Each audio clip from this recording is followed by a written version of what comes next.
초콜릿벌 초코비 김성진. 초코비는 흰날개 아줌마를 만나러 꿀벌도시로 날아갔다. 초코비가 꿀벌도시에서 믿을 수 있는 건 흰날개 아줌마뿐이었다. 누군가 말벌들과 내통하고 있다는 것을 말했을 때 흰날개 아줌마는 친구들을 모아보겠다고 했다. 꿀벌도시는 분위기가 예전과 많이 달랐다. 자유롭고 활기 있던 꿀벌도시의 모습은 사라졌다. 성문 입구에서는 군인벌들이 수확해온 꿀의 양을 점검하며 시민들을 통제하고 있었다. 쓰러질 것 같은 일벌이 가져온 꿀이 적자 군인벌은 할당량을 채워오라며 때리고 밖으로 내쫓았다. 다른 일벌들은 고개조차 그쪽으로 돌리지 못했다. 속이 텅 비어 껍데기뿐인 벌들처럼 표정없이 꿀을 들고 안으로 차례차례 들어갔다. 안으로 들어가는데 경비가 삼엄했다. 입구도 경비벌들 대신 군인벌들이 막고 있었다. 초코비가 들어가려는데 군인벌이 초코비를 막았다. 꿀은 어딨나? 빈손으로 꿀벌도시에 들어가겠다는 거냐? 다른 군인벌이 말했다. 이 녀석은 숫벌이잖아. 애초에 꿀 같은 건 못 따온다고. 이제 꿀벌도시에 들어가는 것도 마지막일 텐데 그냥 보내줘. 둘은 크크거리며 초코비를 들여보내줬다. 초코비는 광장으로 들어섰다. 시민 등록소로 가려는 길이었다. 광장을 지나려는데 꿀벌 시민들이 모여있는 게 보였다. 누군가 시민들에게 크게 소리치고 있었다. 초코비는 그 모습이 낯익었다. 슬비였다.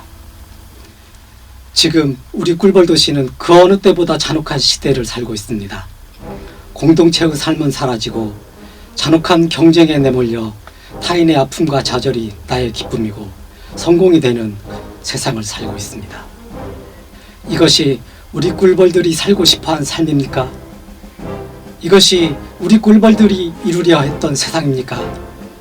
지금 우리 꿀벌도시는 모두에게 잔혹하며 강자 앞에 비굴합니다. 우리는 저 바깥 세상이 온갖 무섭고 잔혹한 위험으로 가득하다는 말을 수없이 듣습니다. 그러나 진짜 잔혹하고 위험한 곳은 우리가 살고 있는 이곳 떡갈나무 꿀벌도시입니다. 꿀벌도시, 꿀벌 사회는 파괴되고 있습니다. 우리 꿀벌들이 오랜 시간에 걸쳐 만들어낸 생명의 문명은 사라지고 죽음과 야만만 남았습니다. 광장을 지나가던 꿀벌들은 걸음을 멈추고 이끌리듯 점점 광장으로 모여들었다. 작은 단위에 선 설비는 그 어느 때보다도 커 보였다. 왜 이렇게 되었습니까? 누가 우리를 서로 증오하고 서로 적으로 여기게 만들었습니까? 바로 저들입니다. 설비는 멀리서 광장을 지켜보고 있는 큰 날개와 큰 주먹 일당을 가리켰다. 우리 꿀벌 사회의 진짜 적은 게으름이나 무서운 말벌이 아닙니다. 저들은 꿀벌 시민들에게는 잔혹한 경쟁을 강요하면서 자신들은 특권과 불공정한 이득을 누립니다. 모든 벌이 꿀벌도시를 위해 헌신할 때 자기들의 이득을 위해 꿀벌도시와 시민들을 이용했습니다. 저들이 우리 꿀벌 사회의 진짜 적입니다. 저들은 우리 꿀벌 사회의 배반자이자 파괴자들입니다. 우리 아이들의 미래를 죽이는 살해자들입니다. 저들은 자신들의 권력을 유지하기 위해 말벌을 들먹이며 꿀벌 시민들을 위협하고 있습니다. 자신들의 말대로 살지 않으면 말벌의 침략이 있을 것처럼 말합니다. 자신들의 의견에 반대하면 말벌을 편드는 거라고 비난합니다. 우리 꿀벌 도시를 기쁨과 행복이 아닌 두려움으로 가득 채우려 합니다. 공포와 두려움으로 꿀벌 시민을 통제하려 합니다. 저들은 우리 꿀벌이 열심히 일하는 것이 꿀벌 본래의 의미라고 말합니다. 그것이 꿀벌의 본질이라고 말합니다. 꿀벌은 일만 하는 존재라고 우리 아이들을 교육시킵니다. 그들은 틀렸습니다. 꿀벌은 자유를 사랑하는 존재이고 삶의 기쁨을 누릴 줄 아는 존재이며 동료와 함께 돕고 협력하며 살아가는 존재입니다. 꿀벌 시민들은 슬비의 이야기를 들으며 몸을 떨었다. 그들의 눈에 빼앗긴 것에 대한 분노와 잃어버린 삶에 대한 아픔이 폭풍 직전의 하늘처럼 거칠게 일렁였다. 꿀벌 시민들은 언제나 열심히 일했습니다. 그런데 그들은 우리가 게으름을 피우고 있다고 말합니다. 우리 꿀벌들이 열심히 모은 꿀을 달라고 하면 그들은 우리를 공짜를 바라는 게으른 벌이라고 비난합니다. 꿀벌 도시의 모든 꿀과 꽃가루는 누가 모은 것입니까? 우리 꿀벌 시민들이 모은 것입니다. 권력을 휘두르는 저들이 모은 것이 아닙니다. 꿀벌 시민들이 꿀벌 도시의 창고에 꿀을 축적한 건 권력이나 휘두르며 꿀벌 시민들 위해 군림하려는 저들을 위해서가 아닙니다. 우리 자신과 미래의 아이들을 위해서입니다. 꿀벌 도시는 저들의 소유물이 아닙니다. 꿀벌 도시는 꿀벌 시민의 것입니다. 우리는 우리의 권리를 찾아야 합니다. 꿀벌 시민 위에 군림하려는 자들을 몰아내야 합니다. 우리는 지배받기 위해 태어난 것이 아닙니다. 우리는 지배받기를 원하지 않으며 누군가를 지배하기도 원하지 않습니다. 우리는 함께 협력하며 살아가는 꿀벌들입니다. 우리는 꿀벌 사회의 적을 몰아내야 합니다. 어느새 광장에는 꿀벌 시민들이 가득 모여들었다. 꿀벌 시민들이 소리쳤다. 우리 꽃을 돌려달라. 우리는 지배받기를 원하지 않는다. 꿀벌에게 자유를. 꿀벌 사회의 적을 몰아내자. 큰날개는 급히 자리를 뜨며 비밀경찰 우두머리에게 환한 얼굴로 소리쳤다. 비밀경찰들이 몰려와 시민들을 마구 때렸다. 끔찍한 비명과 공포에 질린 울음이 여기저기서 터졌다.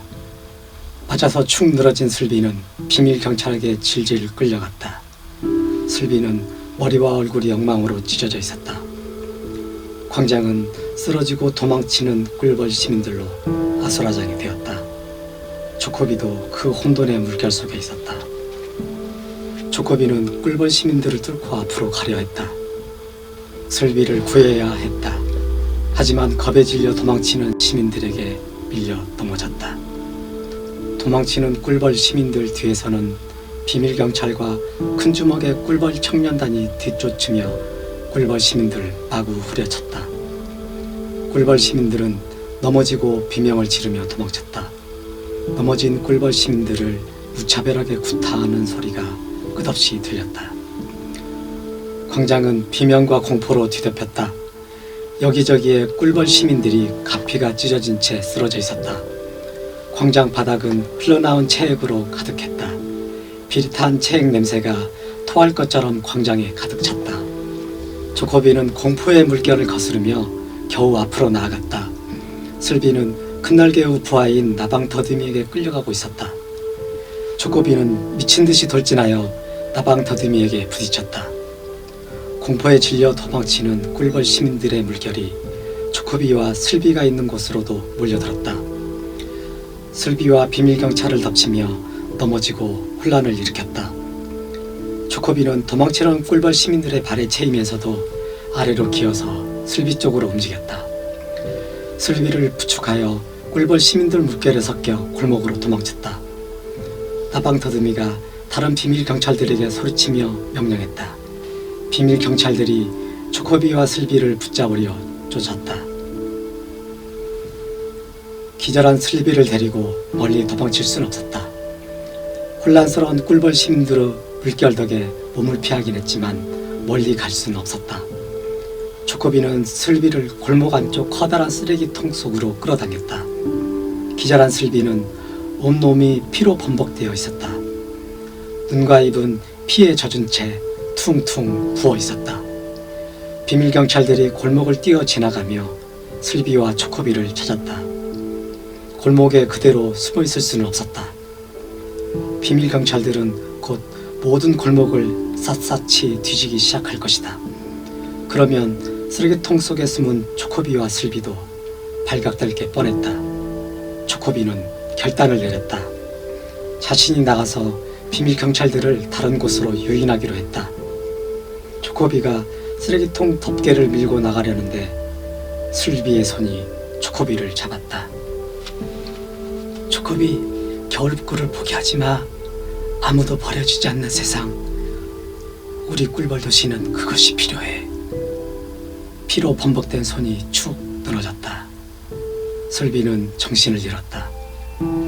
조코비는 슬비의 손을 편하게 놓아주었다. 다친 슬비의 얼굴을 보는 것은 마음이 찢어지는 것처럼 고통스러웠다. 밖에서 비밀 경찰들이 뛰어다니며 외치는 소리가 점점 가까이 들렸다. 초코비는 덮개를 들쳤다. 쓰레기통을 빠져나와 골목 밖으로 달려나갔다. 저기 있다! 그 숯벌이다! 놈을 잡아! 요란한 날갯소리가 초코비를 뒤쫓았다. 이 책을 쓰시게 되신 그 계기가 어떻게 되나요? 그 재밌는 책을 만들고 싶었어요. 제가 이런 이야기를 굉장히 좋아하거든요. 그래서 이제 모험 이야기 같은 걸 좀 좋아하는 편이라서, 근데 직접적인 계기는 제가 초콜릿을 좀 좋아하는 편인데, 어렸을 때 초콜릿이 어떻게 만들어지는지를 잘 몰랐었어요. 요즘에는 이제 어린이들 다 알고 있더라고요. 근데 초콜릿이 제가 어렸을 때는 어떻게 만들어지는지 몰라서 어떻게 만들어질까 굉장히 좀 궁금해했다가 그런 생각이 갑자기 들었어요. 그러니까 만약에 이걸 벌이 만든다면 어떻게 될까? 예. 꿀을 만드는 게 이제 벌이어서 꿀벌이라고 하잖아요. 그렇다면 초콜릿을 만드는 벌은 초콜릿벌이겠다. 예. 그래서 그런 그냥 궁금한 거 좀 생각을 하다가, 그렇다면 걔는 그 벌은 왜 초콜릿을 만들려고 했을까? 꿀이라는 게 있는데, 그리고 나서 이제 그 세계를 상상을 하게 됐죠. 그러면서 초콜릿벌이라는 세계가 만들어지고 이야기가 만들어졌어요. 예. 그 아이들에게 슬비가 그러잖아요. 모두가 버려지지 않는 세상. 예. 왜 만들기 위해서 그 겨울꿀을 포기하지 말라고 말을 하잖아요. 근데 우리는 아이들도 그렇고 우리 문학 작품이나 이런 데서는 버려지는 사람이 없게끔, 소외되는 사람이 없게끔 배운단 말이죠. 근데 학교나 이제 뭐 그러니까 뭔가 입시를 한다든지 아니면 그냥 돌아가는 사회 풍조는 못난 사람은 버려지고, 예. 그렇게 그러니까 이 괴리를 어떻게 풀어야 될까요, 아이들이? 그러니까 동화나 이게 작품에서 보는 거는 이렇게 사는 게 맞는데 현실에서는 그렇지 않다는 거죠. 예. 그것은 사회 가치관 문제인 것 같아요. 주류적인 가치관의 문제인데, 이제 이 초콜릿볼 초코비 이 책 안에서도 좀 이야기가 다뤄지고 있는 것 중에 중요한 거 하나가 어떤 역할에 관한 부분이거든요. 그러니까 예를 들어서 저희 사회는 언제부턴가 굉장히 경쟁주의가 1순위가 돼 있더라고요. 그래서 그런데 그 경쟁이라는 것을 이제 잘못 이해하고 있는 부분이 있어요. 예를 들어서 누군가 공부를 잘해서 1등이 됐고 좋은 직업을 가졌고, 누군가는 좋은 직장을 못 가지고 공부 못해서 좋은 직장 못 가지고 라고 해서 너는 실패자다라고 했을 때 그 책임을 네가 공부 못했잖아. 그래서 넌 좋은 대학 못 갔고, 그리고 너는 바닥에서 그런 삶을 사는 게 너의 탓이고 네 잘못이야 라고 얘기를 하면서, 그런 게 사회의 굉장한 주류의 가치관이 되고 그걸 너무 당연시하고 있더라고요. 그런데 저는 그 부분에 대해서 굉장히 좀 심각하다고 느꼈어요. 왜 그러냐면 그게 누군가를 이 사람들 못했어도 케어하자 이런 측면이 아니라 네가 공부를 잘했으니까 네가 뛰어나서 네가 많은 걸 가질 수 있어라고 하는 것은 전 잘못된 생각이라고 하거든요. 왜냐하면 이 사람이 뛰어난 성과를 내기 위해서 사실은 본인의 혼자의 노력이나 능력이 그 모든 역할을 하지 않았거든요. 사실은 이 사람이 능력을 내는 데는 그 부모라든가 그 사회의 어떤 뒷받침이라는 게 굉장히 역할을 크게 많이 해요.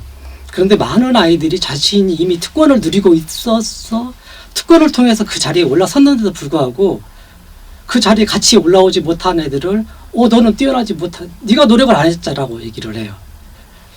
제가 이제 학교 강연을 좀 다니다 보면은 그 많은 걸 보면서 제일 슬펐던 게요, 부모들이 잘 사는 지역이나 부모들이 잘 사는 도시의 아이들과 못 사는 지역 또는 가정 형편이 어려웠던 지역의 아이들이 이게 편차가 벌어져요. 그러면 이게 잘 사는 지역에서 부모의 케어를 받고 많은 도움을 받고 그 자리에 온 아이들은 못 사는 지역에서 부모들이 두 분 다 일을 해야 되고 학원이나 또 누군가 케어해 줄 수 없는 상황에 놓여서 본인의 의지와 상관없이 이렇게 격차가 벌어지고 있음에도 불구하고 얘는 못 사는 애한테 그렇게 말한다고요.